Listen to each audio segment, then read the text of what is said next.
What I like most about my work here is the students. It sounds so simple, but I think it's deeper than it comes across. I try as much as I can to really support them academically, but also to be able to support them linguistically, because first grade is tough.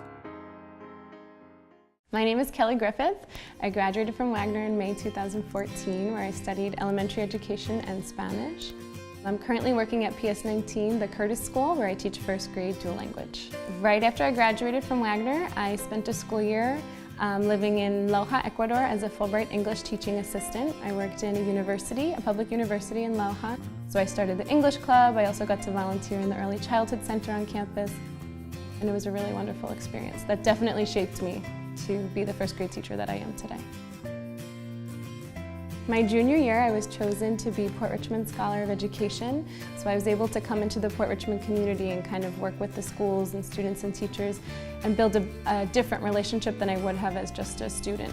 I also participated in an EYH trip to Spain, and I did a Habitat for Humanity trip to Ecuador as well.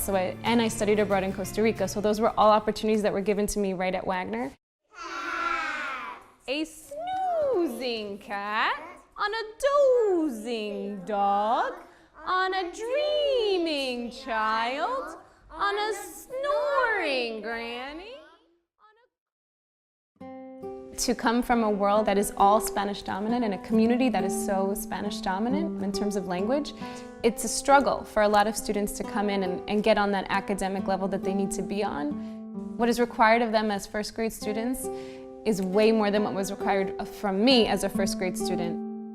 My mom was a stay-at-home mom, so she was able to be there with me. Every time I got sick, she was up at the school in 5 minutes. She was on every field trip, and that's not a reality for a lot of these kids.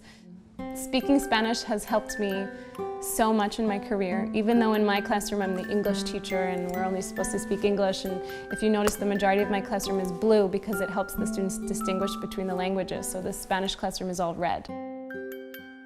But still in my classroom, my students will come up to me and speak Spanish, and even if it's something as simple as can I go to the bathroom or I miss my mom, it's just nice to be able to connect with students in their native language. My hope is that when they come into my classroom, they realize that no matter where you come from, no matter what language you speak, you're valuable and you're part of our world and our society. I know that my students are going to succeed, and that's what keeps me going. That's what keeps me motivated.